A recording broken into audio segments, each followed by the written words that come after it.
We'll be back from that short commercial break, and thank you for staying with us on Business Today. Well, on today's episode of Coffee Court, Monica Nabionga takes us through the performance of commercial banks. Let's have a look.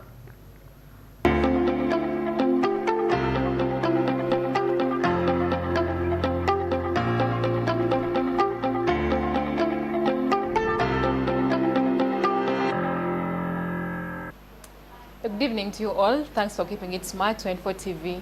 I'd like just to tell you that we are on GoTV channel number 394, as well as on DSTV we are on 372.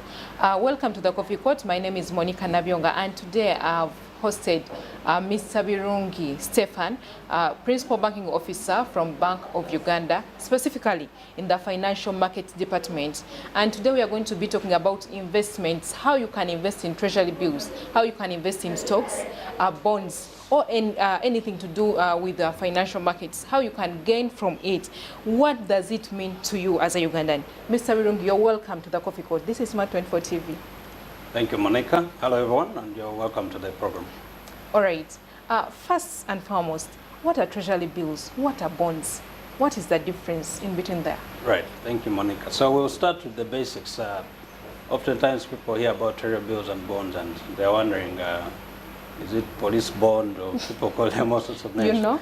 Yeah, but I'll start from the role of Bank of Uganda. One of the roles of Bank of Uganda is that we're an agent of government. And one of the things we do is to raise money on behalf of government. Now, every financial year, the Minister of Finance reads the budget. And on the one side, you have expenditure side of all the things that government is planning to do. But these have to be financed. So partly, the budget is financed through revenue collections. But it's not enough. So the shortfall is covered through borrowing, both domestically and externally. And this is not unique to Uganda. Governments world over do borrow to finance their budgets, including the United States, actually, who are the biggest borrower in the world. So what we're talking about is the domestic borrowing component to finance the budget. Okay. So the instruments that the Bank of Uganda uses as an agent of government are treasury bills and bonds. So the difference between treasury bills and bonds is just the length of their maturity, with our treasury bills being short-term, and we have standard maturities. So treasury bills we have 91 days, 182 days, and 364 days. And then treasury bonds, they are just longer term, longer than 1 year. And the standard maturities we have are 2 years, 3 years, 5, 10, for treasury bills, 15, and 20. Bonds, so bills are short term, bonds are long term. So we do these sensitizations, and depending on the audience, we break it down as simple as possible. So think of treasury bills, if you're a farmer, as a short-term cash crop like cassava, which is going to mature in like 3 months. But what you'll earn out of that, of course, is not as much as someone who, for instance, has planted pine trees, which is like treasury bonds in our case. They will take longer, but when they eventually harvest, then they'll earn out a lot out of the pine trees compared to someone who's grown a short-term cash crop. So that's basically a difference. The period of time these instruments for maturity. Right. Treasury bills are short-term, and then treasury bonds are long-term. All right. But they are basically instruments that the Bank of Uganda uses to raise money on behalf of government. And so what do we mean by raise money on behalf of government? Some of you will have seen in the newspapers and on TV that Bank of Uganda is going to issue a treasury bill or treasury bond with the details, amount, how long the period is. You've talked of the amount. Right. What determines the amount of a bond or a bill? Okay, so like where I started from, when the budget is read, there's what is called a domestic borrowing component of the budget. So that is known from the onset. So we get that number from Ministry of Finance and then break it down, because we have standard periods when we sell these securities to the investors. So for treasury bills, we issue them twice every month. So that's every 14 days. You're going to see an invitation to tender in the New Vision, in the Monitor, and all the other press announcing in advance that we're going to issue this amount for this period. So it can be a treasury bill auction, or treasury bond will indicate the period. And then for the treasury bonds, they are issued once a month. So we'll get that block amount and then spread it out. So that's what guides the amount that's issued at every The trading price. Now the price, we differentiate. We have what we call, maybe before we get to the price, let's look at who can invest in this. Yes, we shall get there, but Right. I'm looking at what influences the price, because we've noticed Okay. that they keep changing actually. Right, right. Okay. So we have different investors. Like I said, these instruments are used to borrow on behalf of government, Yes. but government is not like is not an ordinary borrower. They pay you interest on this money that you've lent to government. So the way it works is when we advertise, depending on the type of investor, and we'll get to that, we have individuals like me and you, we have commercial banks, we have insurance companies, That come and buy them, NSSF, right? that invest in them. That invest in the treasury bills and bonds, Okay. yeah. Actually, commercial banks are the biggest investors in this space, and followed closely by NSSF, because NSSF, the people who save with NSSF are not going to access the money tomorrow, yeah. except for midterm access. And we just got the interest rate announced for the last financial year. That 9.65% is contributed to mostly from the interest that's earned from treasury bills and bonds. So NSF is heavily invested in the bonds. So in terms of the price, we have two types of investors. There are those we call non-competitive. That's just market language. First, ignore that for now. Non-competitive, in other words, any person coming in to invest an amount from 100,000 shillings, which is the minimum amount, as low as 100,000 shillings, all the way up to 200 million, is classified as a non-competitive investor. In other words, they are guaranteed to succeed in the auction when they put in their bid. And we'll come to that, the actual process, if you want to invest, how you go to do that. So the non-competitive bidders, those who come in with bids from 100,000 shillings all the way to 200 million, as you've seen, the investor categories are very different. You have commercial banks and NSF, this come in with billions. We have even individuals. Even individuals. So most individuals normally will fall in the bracket of 100,000 shillings to 200 million. But from 200 million, and there's no maximum, those are classified as competitive bidders. In other words, when you come in, you indicate that I'm giving you my money, but this is the return that I will require. You dictate. Now, depending, because it's an auction, you have bids coming in from so many people, including, by the way, offshore investors. So if you look at the results when we publish in the papers, you see that if we've offered 100 billion, the bids, the interest that comes in is almost ×3. So that's how high the interest is. And we'll look at the benefits, why there's so much interest. But the person who comes in with a bid over 200 million has to indicate what return they require. They may or may not succeed depending on the different bids which have come in. But the non-competitive participant who has put in a bid from 100,000 to 200 million don't have to indicate the return they require. Why? I'll explain. First of all, it guarantees you that your bid is going to succeed in the auction. Me as an individual? Yes, but the return you get, because you may not be as sophisticated, you may not know the dynamics, the inflation, and so this, what you get is a weighted return of the entire auction. If I need 8%, someone needs 9%, 10%, so you weight them and you get like sort of an average, which is very competitive for an individual who is not as sophisticated. So it is the other big bidders that determine the interest that I'll get as an individual. You would say that, and you would expect them to be very sophisticated. They're on top of things. They look at what's happening in the world. They look at the trends. So you'll be guaranteed that the return you get will be very competitive. And we'll get to the returns and we talk through them. And you see that they're very, very competitive. Okay, who is eligible to get right. into this business? So anyone is eligible. And I'll talk through the different people who invest, the investor categories. So we have individuals. As we saw, the minimum amount is as low as 100,000 shillings. It looks small, but we'll see one of the benefits of treasury bills and bonds is that they encourage saving. And we have a few interesting examples. There are some, we interact with different people. Of course, people come to, there's a window, we call it window 14 down in the banking hall where people come for inquiries. But like I said, Bank of Uganda is a banker to government and commercial banks. So individuals don't open accounts in Bank of Uganda. But we have an inquiries desk. So when you want to invest in treasury bills and bonds, the starting point is to approach your respective commercial bank. Centenary, Stanbic, Standard Chartered, all the other commercial banks. First of all, you should have an account with them, a normal bank account. Like for how long? Or even if I open it today, tomorrow I can right, come? Doesn't matter, but I'll explain why that is the case.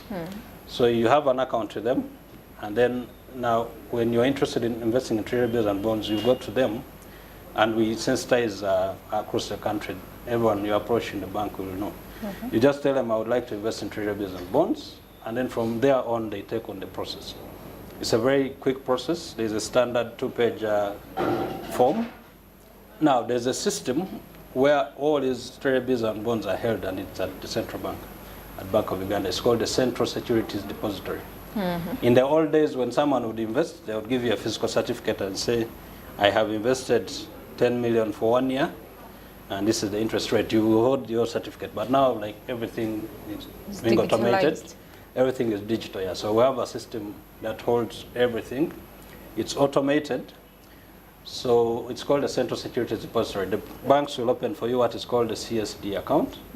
And the normal requirements. Then for the I also hear of a Securities Central Depository. Are they different or they are the same? No, it's the same. So CSD, basically, that's the system where everything is held. Okay. So the way the process works, when you approach your bank and you say, I would like to invest, when you invest, depending on the maturity So of if course, I want to invest, I first go to the commercial bank where I Right. have an account, Right. and I tell them that I want to invest in treasury bills. And they will bring in your bid on your behalf in the auction. So the way it works, when you've succeeded in the auction, because let's not forget, what you're doing is lending to government, and government is paying you interest. So still, let us go back a little bit. When you're putting it out in papers Right. for open bidding, do you indicate the price in the papers? No.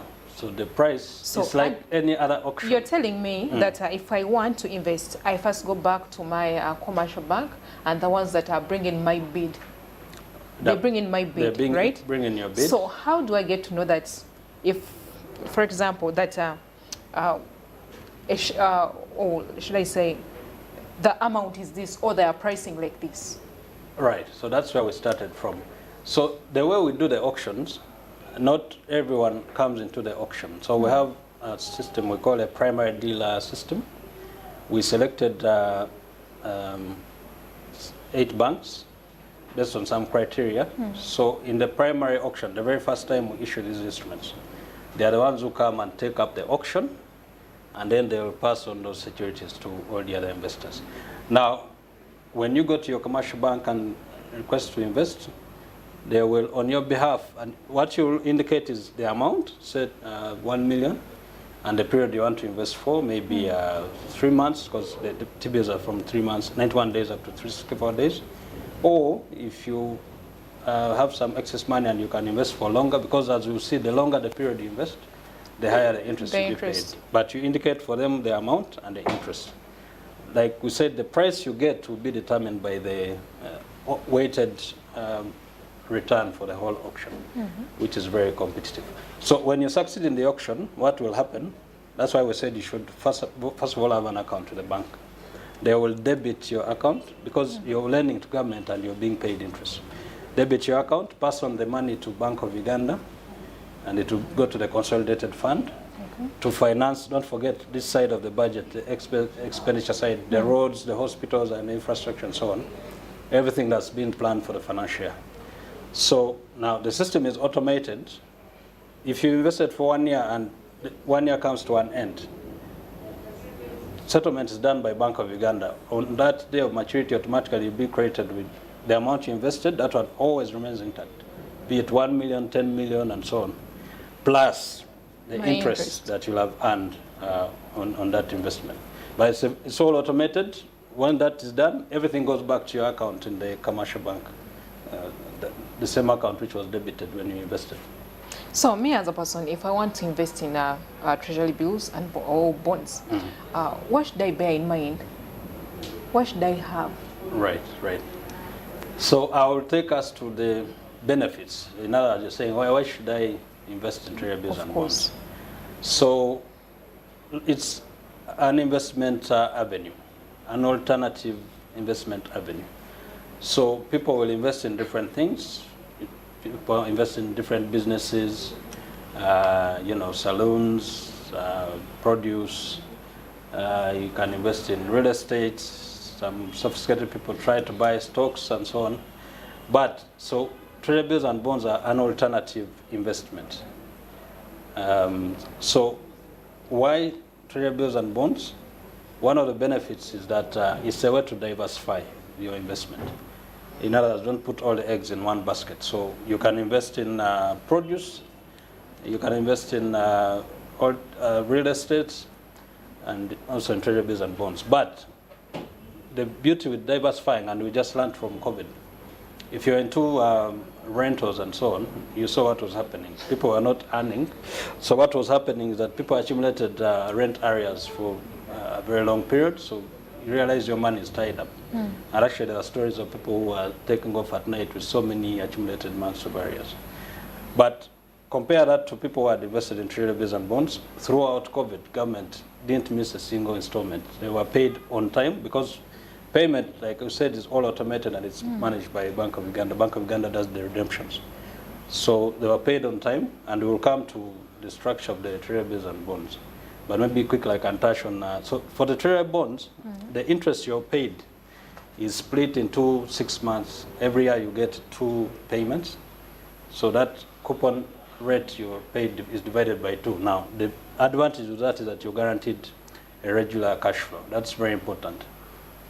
You can tie up all your investments and you run out of liquidity, but we've discussed with different people, different circumstances. There's someone who lost a husband and they got the benefit, and they have 4 kids. They wanted to structure that benefit in such a way that it should help them to pay school fees. And all the instruments are there, so we structured it in such a way that every 3 months she's getting interest that will cover the school fees. So that's one of the biggest advantages, is that you're assured of a regular cash flow. And the second advantage is that it's a way to diversify. But now we get to how much you earn. First, just a quick one. Are these treasury bills, or if I invest in bonds, are they taxed?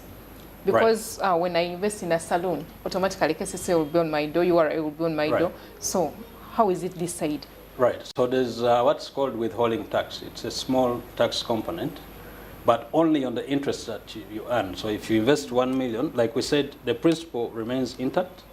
Now the interest you earn, if you earn 100,000 on the 1 million, there's a withholding tax component, and the rate differs from maturity. So for the treasury bills, that's 91 days, 182 days, and 364 days, all the way up to treasury bonds up to 5 years. The rate is 20% withholding tax, only on the interest earned. And then for treasury bonds, 10 years up to 20 years, it's lower, it's 10%. So, but when you're comparing different assets, of course, even if it's rentals, there's now annual rental the tax on that. There's a corporate tax for businesses. So it's even after you take care of the withholding tax, the returns are very, very competitive. And actually, just to talk you through it, the latest 20-year treasury bond, the coupon payment was at 18.5% per annum. Now, even if you take off the withholding tax of 20%, it's very, very competitive. And that's actually one of the reasons why we have been going around the country to, carrying out financial literacy sessions to sensitize Ugandans, because what's happening, we have offshore investors, fund managers from Wall Street, all over the world, who are invested in the government securities, and these are people who look for high returns. So they look at different countries and say which country is paying high returns. And Uganda, we've had relatively low inflation. So they look at that as well. There's no point in earning so much when inflation is running away and wiping out everything. But even in the region, when we do our analysis, the returns on Uganda treasury bills and bonds are very, very attractive. And that's why there's high interest. So what we're trying to do is in circumstances where, if, for example, if I die off, how do I secure my money when I'm dead? Right. So in the unfortunate event that you die, your money won't be taken away. So it's similar to all the other property. You have an administrator who's appointed, and they will assume, this is just an asset, so there's any other asset. They will take charge of all these treasury bills and bonds, and manage them accordingly. So your money won't be lost. How? Because, for example, I may decide that maybe let me invest in bonds, which is like 5 years. Right. And then like when I'm in the due process of investing in it, do I have to present maybe my next of kin something to do with that, so that exactly. Yeah. if So I die off, someone else can come and take it off? exactly. So similar to your account in a bank, there's what is called Know Your Customer, KYC. They will ask for a few requirements, but of course for a next of kin. Now, the next of kin plays the role it's not that they are going to assume your money. What they hope the bank to do in case they can't trace you, or in the unfortunate event that you passed away, is to trace your people, like the ultimate beneficiaries. Maybe they were children and so on. So that next of kin that's used for the normal accounts in the banks will be the same next of kin that you indicate, and then they'll help the bank to trace the final beneficiaries, and they'll get. And also the other advantage of treasury bills and bonds is that even though you've invested for like 2, 5, 10 years, you don't have to wait for the whole period. So for some reason, if you need your money along the way, all you do is approach your bank and say, I have a financial need, I would like to terminate my security. The process is very fast. Some cases, some banks will give you money in like 2 hours or less. So you just approach them. That's one of the advantages, that you can terminate at any time, and the instruments are very liquid. The bank is willing to buy it from you because they know they can trade it. So we have a very, very active secondary market, and I'll just differentiate that very quickly. You remember we said that in the primary auction, the very first time BOU issues these instruments, we deal only with what we call primary dealer banks that were selected. And then there's the secondary market where they pass on these securities and sell them to everyone. So think of that in basic terms as a tomato farmer, for instance. A large-scale farmer who deals only with a few selected wholesale traders, maybe 7, like comparing to our banks, and then these will sell to everyone. So the secondary market is where these securities are being sold to everyone. And anytime, even if there's no auction, I can approach a bank and say, I'd like to buy this security, treasury bill and bond, and they will sell it to me. We just negotiate the price. All right. How are Ugandans adopting to this? Because I know our Ugandans, when you talk about something like that, treasury bills, bonds, many people don't understand it. But how are we adopting it to it? Yeah, thank you. So that's a good question. One of the reasons we started the financial literacy program in Bank of Uganda was exactly to address that, to increase financial literacy. So we do sessions, we go to commercial banks across the countries, we do institutions, universities and secondary schools, and different talk shows with the aim of increasing financial literacy. And we've actually seen it now. We have different investor categories. Now there's the retail, which includes the individuals. We've seen that grow considerably over the last 2 to 3 years. And this is as a result of our efforts to raise awareness, basically. So the efforts are ongoing. It's part of a broader financial literacy program that's led by our communications department. Okay, if you were to give us maybe like statistics, Right. Since 1966 up to now, Yeah. how has it been performing? Okay, so government started issuing treasury bills in 1969, actually. And I forgot to tell you one of the fun facts is that governments don't default. Now, one of the advantages of treasury bills and bonds is that they are risk-free. There's a statutory requirement for every government, even if there's a change in government, to continue paying off or servicing this debt, paying off these treasury bills and bonds, because the money which was raised for government will have been used to, build roads, schools, and infrastructure that the government will have inherited. Now, from 1969 up to date, there has not been a single default. Okay. And so, yeah, and like I said, if you compare around the region, government is paying very high, very, very competitive returns on these funds.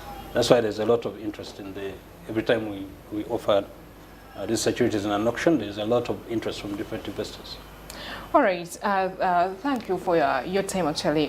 Kindly, your last words to our viewer out there. So my last words to our viewers, financial literacy is very powerful. So as you go about your investments, you can invest in all the other things, the rentals that people like, produce and so on.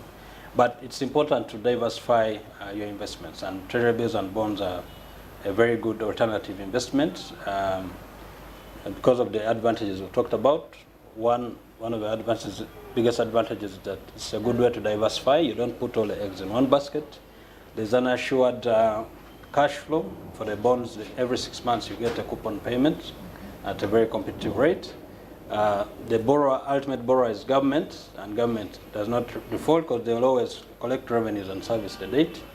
And BOU, as an agent of government, is in charge of paying off and redeeming these securities, and we've not missed a single payment. The other advantage, of course, is that treasury bills and bonds encourage saving. As we know, the saving culture in our country is quite low. But it encourages saving. There's an example we use of some university students who approached us at the famous window 14 down, having heard about treasury bills and bonds. They said, well, we would like to try them out. So they started with 100,000 shillings. With time, they kept mobilizing and adding, they graduated, and their holdings grew up to 200 million. From 100,000, you see, you just keep adding, and then it will grow. So it's a way of encouraging savings. All right, you guys out there, if you're looking for some way of investing your money, I think treasury bills and bonds are something that actually is legit, that you can invest in, and at the end of the day, you're sure of your returns. That's why you have to keep it smart on TV, because for us, when it comes to business, we are there. Monica Nabionga is my name. A good night from this side.